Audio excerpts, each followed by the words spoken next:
आप देख रहे हैं मेरा चैनल चंद्राचार्य ग्रुप। मैं आपको विद्युत धारा और सारे आंकिक प्रश्न कराऊंगा विद्युत धारा और प्रतिरोध चैप्टर के। ठीक है, ये सेकेंड चैप्टर है आपका और नई बुकों में तो फर्स्ट है, एक ही है। ठीक है, एनसीईआरटी वाली में और पुरानी वालों में सेकेंड चैप्टर है ये।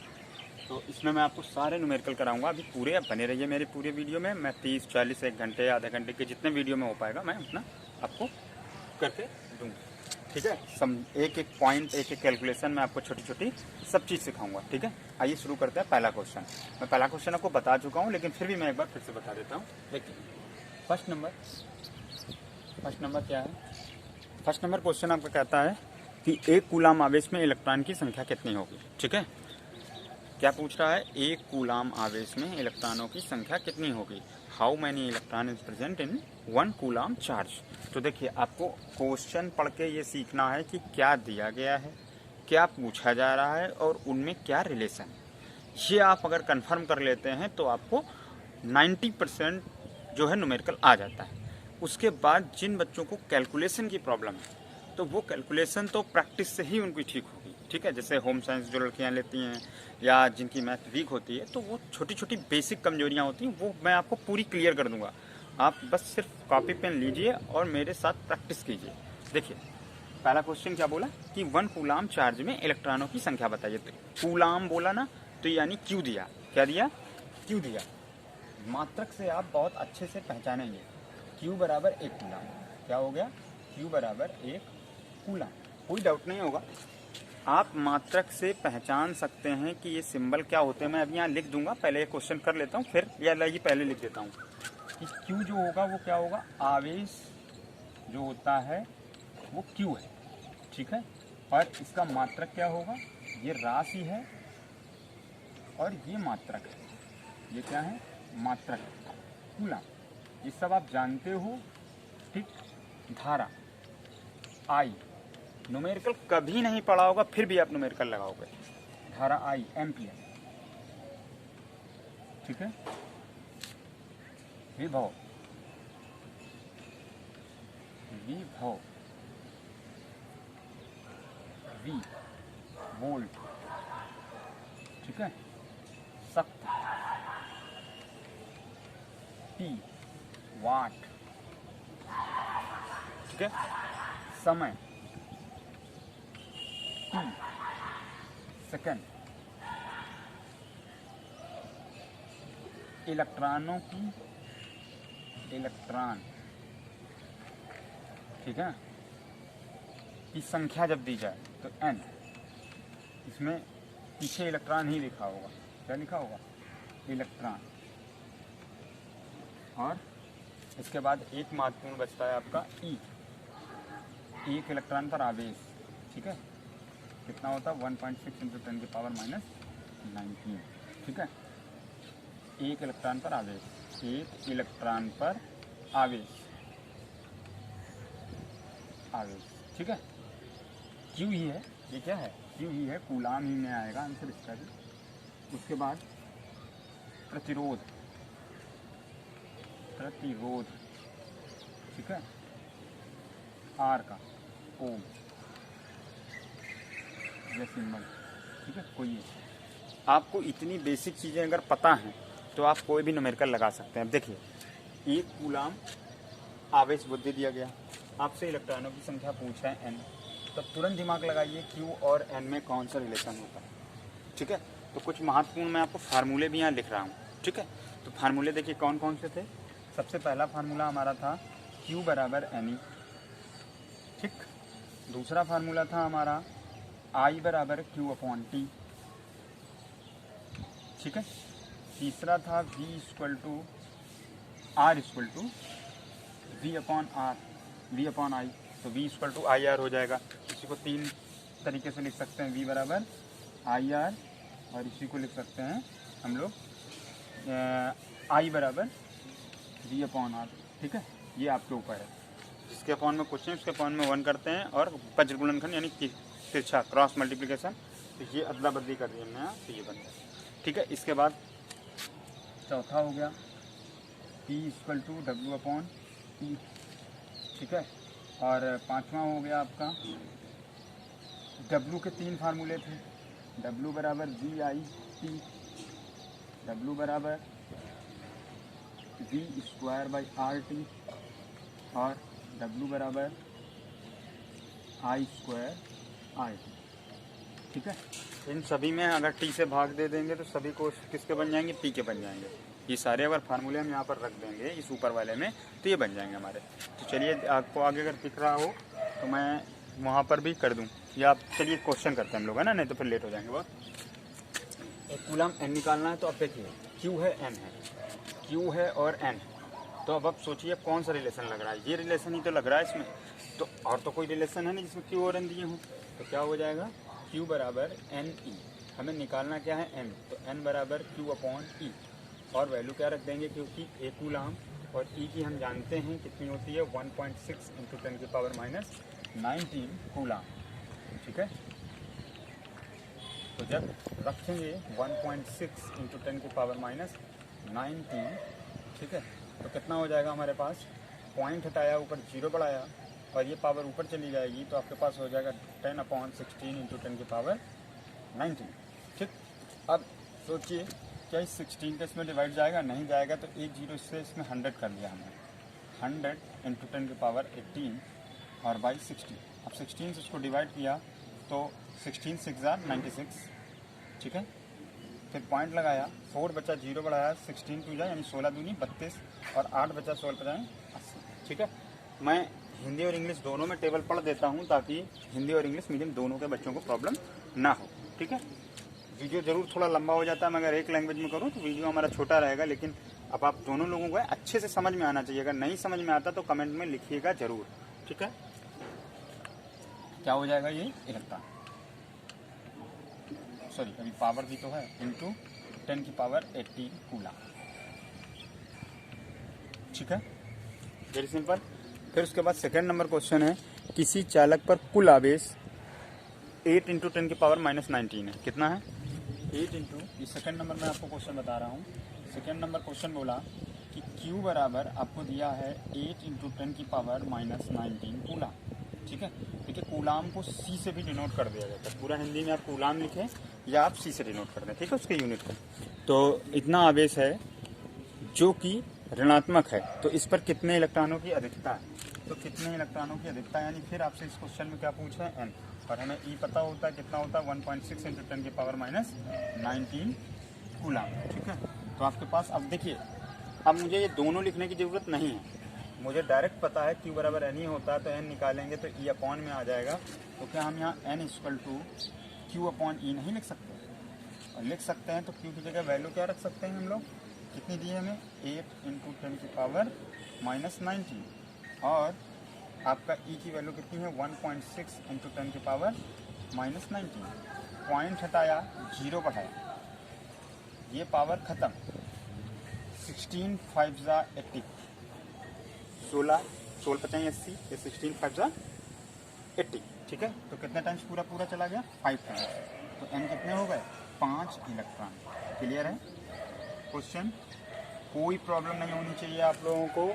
फिर नेक्स्ट अगला क्वेश्चन हम कराते हैं। अगले क्वेश्चन में आपसे क्या पूछा गया, थर्ड में, एक चालक पर सामान्य अवस्था से 5 इलेक्ट्रॉन अधिक हैं, चालक पर आवेश की प्रकृति और मात्रा ज्ञात कीजिए। देखिए ये सारे क्वेश्चन बोर्ड एग्जाम में आए हुए हैं, मैं आपको एक भी इधर उधर का क्वेश्चन नहीं करा रहा हूँ, सारा बोर्ड एग्जाम का क्वेश्चन करा रहा हूँ। ठीक है, और ये यही इसी क्वेश्चन का तीसरा मैं अब आपको नहीं बताऊंगा, आप खुद ट्राई कीजिएगा। उसमें N दे दिया गया है और आपसे Q पूछ रहे हैं, तो आपको क्या फार्मूला लगाना होगा, Q equal to NE। E की जगह आप ये रखेंगे और N की जगह पे 5 को इसमें मल्टीप्लाई कर देंगे तो 16 5 से 80 और 1 पॉइंट के बाद 0, तो आपका 8 आएगा। ठीक है, इसको साफ कर देते हैं हम लोग। देखिए थर्ड नंबर मैं करके बताऊं आपको। थर्ड नंबर क्वेश्चन क्या बोल रहा है, Q नहीं मालूम है, हमें निकालना है, N आपको दे दिया 5 और E हमें मालूम होता है 1.6 इंटू 10 की पावर माइनस 19 कूलम। तो आपसे Q पूछना है, तो Q बराबर फार्मूला क्या लगेगा, NE, तो N की वैल्यू 5 हो गई इंटू 1.6 इंटू 10 की पावर माइनस 9, 16 5 जार 80 और 1 पॉइंट के बाद डिजिट, 1 पॉइंट के बाद सॉरी 1 डिजिट के बाद पॉइंट इंटू 10 की पावर माइनस 90। ठीक है, कूलम, यही आपका आंसर। कंफर्म। ठीक, उसके बाद नेक्स्ट करते हैं 4 नंबर। क्वेश्चन में आपका एक भी नहीं छोड़ूंगा, सारे क्वेश्चन में आपको कराऊंगा। 4th नंबर, 4th की अगर बात कर लें हम लोग तो देखिए 4th में क्या है, नंबर आपको दिख नहीं रहा है लग रहा, 4th नंबर है। ठीक है, 4th नंबर की अगर बात करें तो 4th बोला जा रहा है, 4th में बोला गया है कि यदि किसी चालक में प्रवाहित धारा 4 एम्पियर है तो 1.5 मिनट में प्रवाहित आवेश की मात्रा ज्ञात कीजिए। यदि किसी चालक में कितनी करंट बह रही है, 4 एम्पियर, ठीक है, 4.0 एम्पियर और 1.5 सेकेंड मिनट तक प्रवाहित हो रही है। तो देखिए आपको करंट एम्पियर है तो कितना हो गया, 4.0 एम्पियर, 4.0 एम्पियर। ठीक है, उसके बाद यूनिट लिखना ना भूलें। अच्छा एक चीज़ और, ये क्यों लिखा होता है कि 4.0, सिर्फ 4 क्यों नहीं लिखा है? तो 4 सिर्फ इसलिए नहीं लिखा है क्योंकि अगर जो हमारा फाइनल आंसर आएगा उसको भी हमें 2 डिजिट में मिनिमम लिखना होगा, ये फिजिक्स का रूल है। ठीक है, इसलिए इस तरीके से लिखा जाता है। इसके बाद आपसे टी दे रखा है उन्होंने 1.5 मिनट, कितना दे रखा है, मिनट। तो इसको क्या करेंगे हम लोग, तो इसके लिए आप लोग पहले तो सेकेंड, क्योंकि हम लोग सारे जो भी न्यूमेरिकल लगाते हैं MKS सिस्टम में लगाते हैं, यानी दूरी मीटर में होगी, वेट केजी में होगा और आपका समय सेकेंड में होगा, करंट एम्पियर में होगी और चार्ज आपका कूलाम में होगा, जो MKS सिस्टम है या SI यूनिट जो सिस्टम है। ठीक है, तो T = 1.5 मिनट, तो इसको चेंज करेंगे अगर हम लोग किसमें, सेकेंड में, तो 60 का मल्टीप्लाई करेंगे, तो 1 मिनट में 60 सेकेंड होते हैं। तो अब ये किसमें बन गया, ये अब आपका सेकेंड में बन गया। ठीक, अब नॉर्मल हम लोग फार्मूला लगाते हैं। तो आप देखिए I और T में कौन सा रिलेशन है, I और T में, तो आपका I = Q/T। तो यहाँ से हमें निकालना क्या, Q निकालना है। तो Q अगर निकालेंगे तो I और T का मल्टीप्लाई हो जाएगा कि नहीं हो जाएगा, I = Q/T होता है। अब हमें Q निकालना है तो Q बराबर क्या हो जाएगा, I × T। तो वैल्यू रख देंगे, तो I की जगह पर कितना है 4.0, तो सिर्फ 4 भी रख दीजिए कोई दिक्कत नहीं। T की जगह पर कितना है हमारे पास 1.6 × 60, इनका सबका मल्टीप्लाई कीजिए तो कितना आ गया, 16 4 जा 96। देखिए सिर्फ 4 में किया मैंने, 0 में नहीं किया है, और 1 पॉइंट के बाद डिजिट और × 60, 1 डिजिट के बाद पॉइंट, मैं उल्टा बोल देता हूँ। ठीक है, उसके बाद इसका मल्टीप्लाई कीजिए तो कितना हो जाएगा, 0 तो पहले से लिखा था, 6 6 से 36 कैरी 3 और 6 9 54 और 3 57। ठीक है, और 1 पॉइंट के बाद 1 डिजिट के बाद पॉइंट। ठीक, तो ये आपको कितना आ गया, कूलाम। समझ में आई आपको बात, बिल्कुल आसान है, सरल है। ठीक है, ये आपका आंसर हो गया 5। तो अब ये 0 लिखने की जरूरत नहीं, जब फाइनल आंसर लिखेंगे हमारा तो कितना हो जाएगा। अगर इसको हम लिखें तो इस तरीके से भी हम लोग लिख सकते हैं, 5.7 × 10⁻² कूलाम। ठीक है, ये सबसे बेस्ट तरीका होगा आपका, क्योंकि 2 डिजिट के बाद ही, मतलब 2 डिजिट में ही आपका आंसर है। ठीक, इसके बाद नेक्स्ट करते हैं हम लोग कि जो है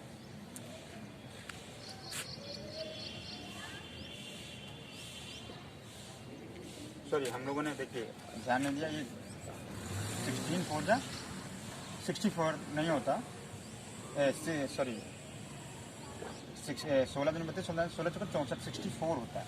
तो 64 का जब हम लोग करेंगे तो कितना हो जाएगा, गलत हो गया यहाँ पर, 4 और 2 तो 38 38, कितना होगा 384 आएगा, कितना आएगा 384। तो फिर उसके बाद पॉइंट अगर सरकाएंगे हम लोग 1 डिजिट करेंगे तो कितना हो जाएगा 3.8, कितना आएगा 3.84। ठीक है, ये आपका फाइनल आंसर होगा। कैलकुलेशन में आप कहीं भी गलती अगर आपको कैलकुलेशन में कोई मिले, आप कमेंट में लिखिएगा जरूर। ठीक है, क्योंकि जल्दबाजी में जो हो जाता है, क्योंकि जल्दबाजी इस बात की है कि मैं आपको पूरे वीडियो में करीब 40 क्वेश्चन हैं आपको हमें देने हैं। 2 सीरीज में भी मैं बना सकता था, लेकिन मैं 2 में नहीं बनाऊंगा, क्योंकि फिर उसमें आपको ढूंढने में प्रॉब्लम होगी। एक वीडियो लंबा सा हो जाएगा तो आप उसको देख सकते हो कि आपने कितने मिनट तक का देख लिया, तो आप उसके आगे देख सकते हो, और फिर दूसरे अलग अलग पार्ट में आपको प्रॉब्लम हो जाएगी। ठीक है, इसके बाद फिर है आपका 5th नंबर क्या है, किसी परिपथ में 10 एम्पियर की धारा 4 सेकंड तक प्रवाहित होती है। ठीक है, अब देखिए कितना सिंपल सा क्वेश्चन है। 5th नंबर, किसी परिपथ में कितने सेकंड तक, 4 सेकंड तक। देखिए मैं पहचान कैसे पा रहा हूँ कि टी है, ये क्यू है, ये तो मेरे दिमाग में सीधा सा सिंबल है और सिंबल का और उसका यूनिट है। तो जैसे ही कोई नंबर उन्होंने थ्योरेटिकल यानी शब्दों में बोला तो मैं तुरंत उसको क्लिक करके उससे मैच करता हूँ और उससे निकाल के बता देता हूँ आपको। ठीक है, आई बराबर आपको कितनी धारा बोली, 5 एम्पियर, कितनी बोली, 10 एम्पियर, सॉरी 10 एम्पियर। यूनिट लिखना ना भूलें। तो अब सिंपल सा, आपको आई पता, टी पता, आपसे पूछा क्या जा रहा है, 2 क्वेश्चन लगे हुए हैं उसमें। पहला है परिपथ में प्रवाहित कुल इलेक्ट्रॉनों की संख्या और उत्पन्न ऊष्मा। ठीक है, और यदि परिपथ का प्रतिरोध 10 ओम है, ये भी दे रखा हूँ। आर कितना दे रखा है आपको, आर भी दे रखा हूँ उन्होंने 10 ओम। अब आपसे 2 चीज़ें पूछी गई। नंबर फर्स्ट पूछा जा रहा है कुल इलेक्ट्रॉन यानी एन। तो एन के लिए हम लोग क्या करेंगे, जाहिर सी बात है। अब देखिए आई टी और एन में तो कोई रिलेशन है ही नहीं, आई टी और एन में, लेकिन हमको एन क्यू में और आई क्यू टी में तो पता है, तो इन दोनों का यूज करेंगे। तो आइए कैसे करते हैं इसको हम लोग। इसको करेंगे, सबसे पहले हमको आई पता है तो आई का फार्मूला लगा देंगे, आई बराबर क्यू अपॉन टी। अब हमको क्यू का एन के टर्म में पता है, Q equal to N E, तो हमने आई इक्वल टू क्या लिख दिया, एन ई, क्योंकि हमें पता है क्या होता है, Q equal to N E होता है, इसलिए हमने एन ई अपॉन टी रख दिया। अब एन के आंसर निकालना है तो टी ऊपर यहाँ मल्टीप्लाई में जाएगा, ई डिवाइड में आएगा, तो N equal to I T upon T, ये बन जाएगा कि नहीं बन जाएगा। ठीक, देखिए फार्मूले को पहले चेंज करने में आपको फायदा रहेगा। छोटे छोटे आपको सिंबल लिखने हैं तो इजीली आप कर सकते हो कैलकुलेशन, लेकिन पूरी वैल्यू रखने के बाद अगर आप ये सब करोगे तो आपको ज़्यादा लिखना पड़ेगा और आपका वक्त भी बर्बाद होगा। इसके साथ साथ आपको कन्फ्यूजन हो गई तो आपके डिजिट भी गड़बड़ हो सकता है।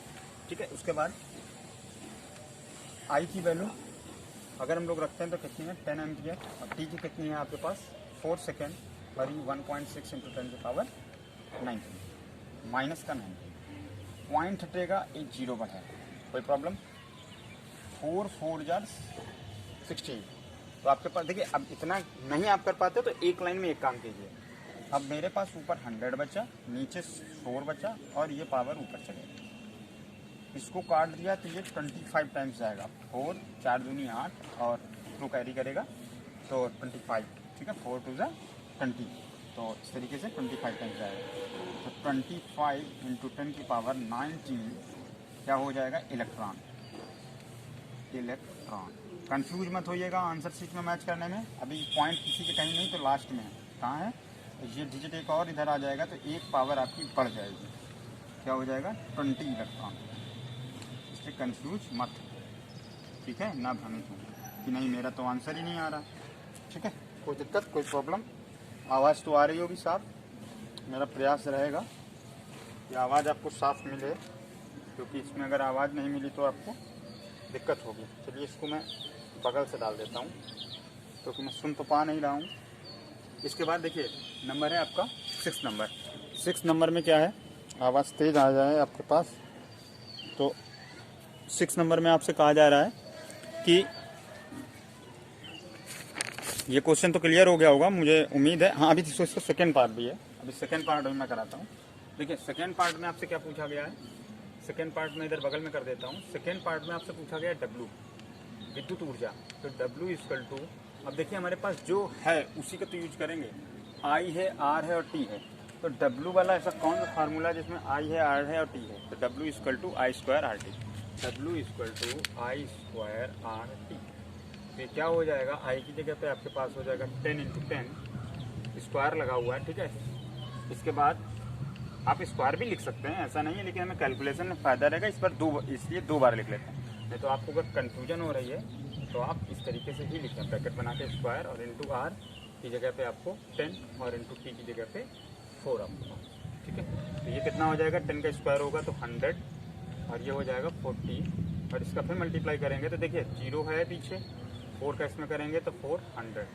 तो इस तरीके से 4000 यानी 4000 आपका जूल आंसर है। ठीक है, इजी है। एक आंसर आपका ये हो गया और एक आंसर आपका ये हो गया। ये कौन सा नंबर क्वेश्चन था, ये आपका 5th नंबर क्वेश्चन था। ठीक है, उसके बाद आइए अब हम लोग करते हैं 6 नंबर क्वेश्चन। 6 नंबर क्वेश्चन में क्या है, मैं आपको लगभग पूरी एक्सरसाइज का एक एक क्वेश्चन बताऊंगा ताकि आपको प्रॉब्लम ना हो। ठीक है, मैं ऐसा कतई नहीं करूंगा कि आपको एक बता दूं और फिर बोलूं कि आप पूरी एक्सरसाइज लगाइए और आप कहीं सोल्यूशन से आप उतार कर लाएं। ठीक है, आपको एक एक सवाल समझ में आना चाहिए, उसका तरीका समझ में आना चाहिए कि वो सॉल्व किया कैसे गया, ठीक है, उसका लॉजिक, ताकि आप कैलकुलेशन अच्छे से कर सकें। देखिए 6 नंबर क्या है, मैग्नीन का विशिष्ट प्रतिरोध 44 यानी 44 इंटू 10 की पावर -8 ओम मीटर है, ठीक है, विशिष्ट प्रतिरोध। इसके 2 मीटर लंबे तथा 2.2 गुणे 10 की घात -6 मीटर स्क्वायर परिच्छेद क्षेत्रफल वाले प्रतिरोध ज्ञात कीजिए। देखिए अब ये मैंने आपको फार्मूला इसमें नहीं लिखा था, प्रतिरोध और विशिष्ट प्रतिरोध में संबंध, रेजिस्टेंस एंड स्पेसिफिक रेजिस्टेंस के बीच में रिलेशन मैं आपको करा चुका हूँ। देखिए जगह है यहाँ पर, तो मैं यहाँ कर लिख देता हूँ, R = L रो L/E, ये वाला फार्मूला है ना, तो आपको इसकी बात कर रहे हैं, ठीक। ओम मीटर से मैंने तुरंत पहचान लिया, और वह थ्योरी में तो लिखा ये विशिष्ट प्रतिरोध, नहीं भी लिखा होता तो मैं आपको यूनिट से तुरंत आपके पहचान गया कि आपको क्या दिया गया है, ठीक है। अब आइए देखिए इसको करते हैं, 6 नंबर हम आपका क्वेश्चन करते हैं। 6 नंबर क्वेश्चन, ये सारे कंपटीशन में भी पूछे जाते हैं, ऐसा नहीं है कि सिर्फ 10th क्लास में ही पूछे जाते हैं। तो देखिए 6 नंबर आपका क्या है क्वेश्चन, 6 नंबर में आपसे बोला है ओम यानी रेजिस्टेंस कितना दिया, सॉरी विशिष्ट प्रतिरोध दिया रो 44 इंटू 10 की पावर -19 ही है। इसके बाद है सॉरी 8 ओ मीटर। उसके बाद आपका लिखा हुआ है इसके 2 मीटर लंबे तथा 2 तो एल आपको कितना दे दिया गया, L = हो गया 2 मीटर, और अनुप्रस्थ कांच का क्षेत्रफल यानी वायर के क्रॉस सेक्शन एरिया का, ठीक है ना, क्रॉस सेक्शन एरिया का आपको कितना दिया 2.2 इंटू 10 की पावर -6, 2.2 इंटू 10 की पावर -6 क्या है, -6 आपका metre square cross section area है, ठीक है, क्रॉस सेक्शन एरिया। अब उसके बाद रो है, एल है, ए है, आपसे पूछा क्या जा रहा है आर यानी प्रतिरोध बताना है आपको, ठीक है, तार का क्या बताना है, प्रतिरोध यानी आर। तो सिंपल सा फार्मूला है R = रो L/A। आपको सारी वैल्यू रख देनी है और सॉल्व कर लेना। 44 इंटू 10 की पावर -8 इंटू L की जगह पे 2 और डिवाइडेड बाई 2.2, ठीक है, इजी है। अब देखिए कैसे करना है कैलकुलेशन, देखिए कैलकुलेशन सीख लीजिए जिसको नहीं आती या कोई प्रॉब्लम है। पॉइंट ये है आपका, तो पॉइंट यहाँ से हटा और ये 20 हो गया, अब यहाँ 22 है, 11 2 22 और 11 4 44, कोई दिक्कत, या डायरेक्ट मुझे तो दिख रहा था 44 22 दूनी 44 है ना, 22 2 22 और 44, तो अब 2 से इसको काट दो तो 2 2 4, तो आपके पास सिर्फ बचा क्या 2 बचा, ये मल्टीप्लाई वाला 20 बचा और 10 की पावर -8 बचा, इसका मल्टीप्लाई होगा तो 40 इंटू 10 की पावर -8, तो यानी अगर ये पॉइंट अभी कहाँ है, लास्ट में है, तो एक डिजिट अगर इधर लाओगे तो कितना हो जाएगा ये 4.0 इंटू 10 की पावर -, अब देखिए इधर आया तो एक प्लस में पावर बढ़ेगी, तो इसमें पहले से माइनस का 8 है, तो प्लस का 1 करेंगे तो माइनस का 7 हो जाएगा, -7 ओम, क्या हो जाएगा ओम, चाहे आप सिंबल बनाइए या आप इस तरीके से, ये क्या आ गया प्रतिरोध आ गया, ठीक है, चालक तार का प्रतिरोध आ गया। हमें उम्मीद है कि आपको क्लियर होगा क्वेश्चन, ठीक है। आपको यहाँ लिखने में हो सकता है आपको यहाँ थोड़ा दिक्कत हो रही हो क्योंकि साफ नहीं है, ठीक है। तो आइए अब हम लोग इसके आगे करते हैं क्वेश्चन 7 नंबर क्वेश्चन, ठीक है, 7 नंबर क्वेश्चन कर, देखिए 7 नंबर क्वेश्चन आपका थोड़ा लॉजिकल है, ठीक है।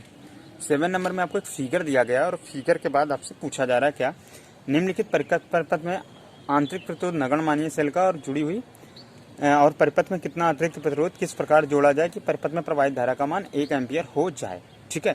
अब देखिए इस क्वेश्चन को कैसे करना है आपको,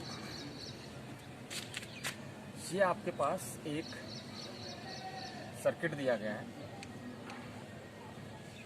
ये आपका 20 में दे रखा है उन्होंने, कितना, देखिए बैटरी होती है तो ई भी डिनोट कर दिया जाता है, कंफ्यूज मत होइए। तो यहाँ पर तो कुछ सिर्फ 2 वोल्ट ही लिखा हुआ है, तो V = क्या है 2 वोल्ट, वोल्ट का V बना देते हैं, ध्यान रखना ये वोल्ट लिखा है, क्या लिखा है वोल्ट। इसके बाद यहाँ पर आपको दिया है 4। अब देखिए आपसे पूछा जा रहा है कि हमें I कितनी करनी है, I हमको 1 एम्पियर करनी है, तब आर बताइए।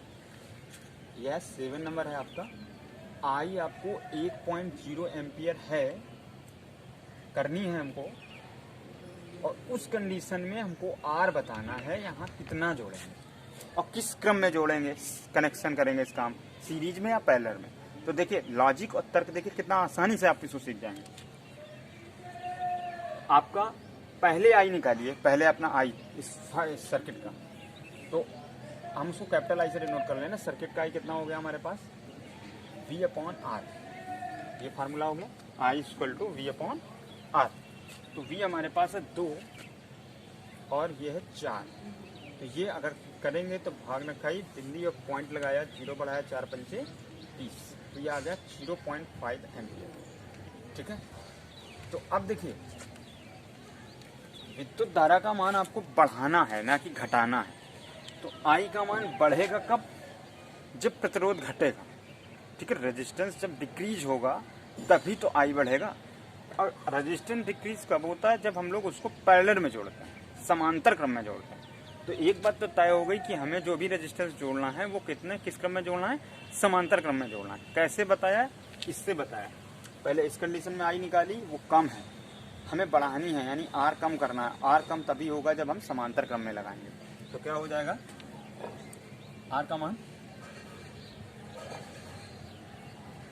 आर ओम का प्रतिरोध, माना आर ओम का प्रतिरोध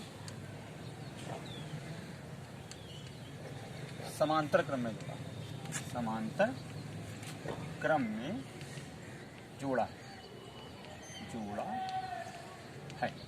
ठीक है, तो अगर अब समांतर क्रम में आपने इसको जोड़ा है तो जाहिर सी बात है जो आपका टोटल रेजिस्टेंस होगा, यहाँ देखिए आर स्मॉल ले लेते हैं कैपिटल की जगह, कंफ्यूजन ना, तो स्मॉल आर मान लीजिए जोड़ दिया, तो 1 अपॉन आर इक्वल टू कुल प्रतिरोध का, परिपथ का प्रतिरोध, तो अपॉन करके ही जुड़ेगा 1 upon R1 plus 1 upon R2 से। तो जब इसमें वैल्यू रखेंगे तो 1 upon R plus 1 upon R का एक की जगह 4 हो जाएगा आपके पास। तो इसकी एलसीएम सॉल्व कर लेंगे तो कितना आ जाएगा, देखिए एलसीएम सॉल्व करने का जिन बच्चों को प्रॉब्लम है नहीं आता, इन दोनों का मल्टीप्लाई लिखिए।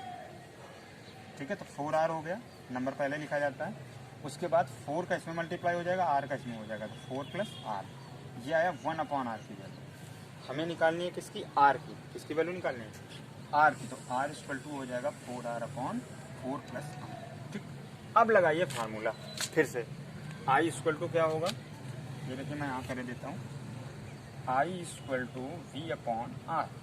तो अब जो नया हमको V करना है, उस समय मतलब नई R निकालनी है, तो उस समय का करंट हमें पता है और R निकालना है। तो अब उस समय का जब इसमें जुड़ चुका होगा तब टोटल R इतना होगा हमारे पास। तो वैल्यू रखेंगे तो क्या आ जाएगा, V की जगह V तो 2 वोल्ट है, आई हमारे पास करंट कितना उन्होंने बोला, करंट बोला था 1 एम्पियर, कितना बोला था 1 एम्पियर, और उस कंडीशन में R आपके पास कितना है 4R अपॉन 4 प्लस R। ठीक है, ये दोनों अपॉन में एक साथ हैं, इसके अपॉन में कुछ नहीं तो उसके अपॉन में 1 मानेंगे, किनारे किनारे का मल्टीप्लाई और बीच मानेंगे। ठीक है, साइड वालों को करना, मिडिल वालों को करना। इसके बाद तो लाइन हमारे पास बन जाएगी 1 इक्वल 2 ब्रैकेट में 4 प्लस R और अपॉन 4R, 2 से कट जाएगा, 2 2 जा 4, और इसका फिर क्रॉस मल्टीप्लाई हो जाएगा, जिसके अपॉन में कुछ नहीं, इसके अपॉन में 1। तो ये लाइन बन जाएगी आपके पास 2R इक्वल 4 प्लस R। ये बन गई कि नहीं बन गई, बिल्कुल इजी है। अब इसको कैसे करेंगे हम लोग, 2R इक्वल, तो देखिए इस R को हम लोग ट्रांसपोज करते हैं ना, पक्षांतर करते हैं, तो इस तरफ आएगा तो माइनस का R हो जाएगा और बराबर का आपका 4 हो जाएगा। तो यहाँ से सब्ट्रैक्ट हो गया तो R इक्वल टू 4 होगा, क्या आ गया, R इक्वल टू 4। यानी 4 ओम का प्रतिरोध समांतर क्रम में जोड़ा जाए तो आपका क्या हो जाएगा, विद्युत धारा 1 एम्पियर की प्रवाहित होने लगेगी। क्लियर है। इसके बाद नेक्स्ट अगला क्वेश्चन हम लोग करते हैं। अगला क्वेश्चन है हमारा 8 नंबर क्वेश्चन में अगर हम लोग करें तो 8 में आपसे बोला गया था, 8 में भी आपका परिपथ वाला ही क्वेश्चन है। ठीक है, तो आइए इसको भी करते हैं हम लोग। 8 नंबर का क्वेश्चन जो है आपका, क्वेश्चन बोला जा रहा है निम्नलिखित विद्युत परिपथ में सेल का आंतरिक प्रतिरोध ज्ञात कीजिए। सेल का आंतरिक प्रतिरोध ज्ञात कीजिए। तो देखिए तरीका, मैं आपको क्वेश्चन पूरा फिगर के साथ ही समझाऊंगा। ठीक है, देखिए आपके पास फिगर बना हुआ है, क्या मैं फिगर ज़्यादा टाइम नहीं लूँगा, आपका जल्दी से बना दूंगा। 2 प्रतिरोध इधर जुड़े हुए हैं और एक वहाँ जुड़ा हुआ है। ये आपके ऊपर बैटरी लगी हुई है, एक यहाँ पर लगा हुआ है, एक यहाँ पर, ठीक, उसके बाद आपके पास है क्या, करंट आपकी जा रही है। देखिए पॉजिटिव से निगेटिव की तरफ करंट हमेशा जाता है। तो आई आपको दे रखी है 0.5 एम्पियर, 6 ओम और आपको आंतरिक प्रतिरोध दे रखा है आर।